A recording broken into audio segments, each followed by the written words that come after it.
The sanctuary was quiet as the first rays of sunlight danced across stained glass, painting gentle colors on the wooden pews. The city outside was just beginning to wake, but inside the air was charged with anticipation, an unspoken question touching every soul. Who is God to me today? Rows filled slowly with people, each carrying their own burdens and hopes.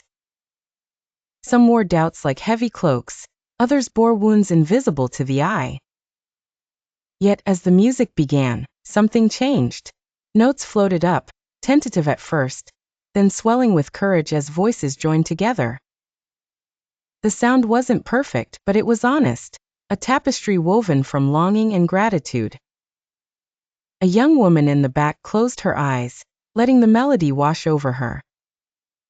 She remembered sleepless nights and whispered prayers, moments when faith faltered and fear grew loud.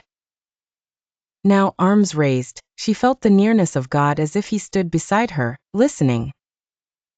An older man shuffled in, his movements slow but purposeful.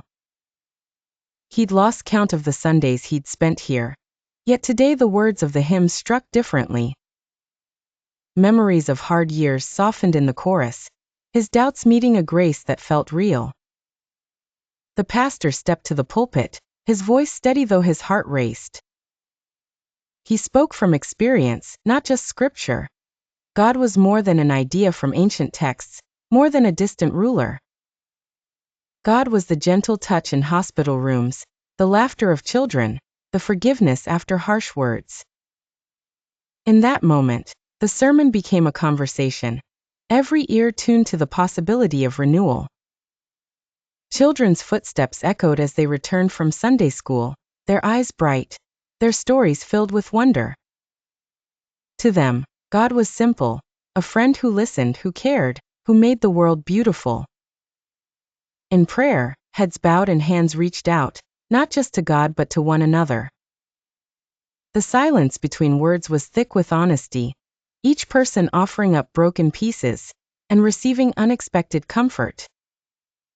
Tears mingled with smiles as old wounds found space to begin healing. Worship changed from routine to response, not performance but surrender. The question shifted, not just who is God, but who am I, now that I have been found? Faith wasn't built from certainty, but from the willingness to return, to hope, to be surprised by mercy. As worship ended, light poured through the windows, brighter than before. People rose, gathering their things and their courage, stepping out into the world with fresh trust. God wasn't left behind inside the church walls.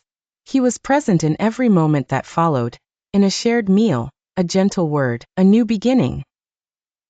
On this Sunday morning, faith became real again, not because questions vanished, but because grace filled the space between doubt and belief.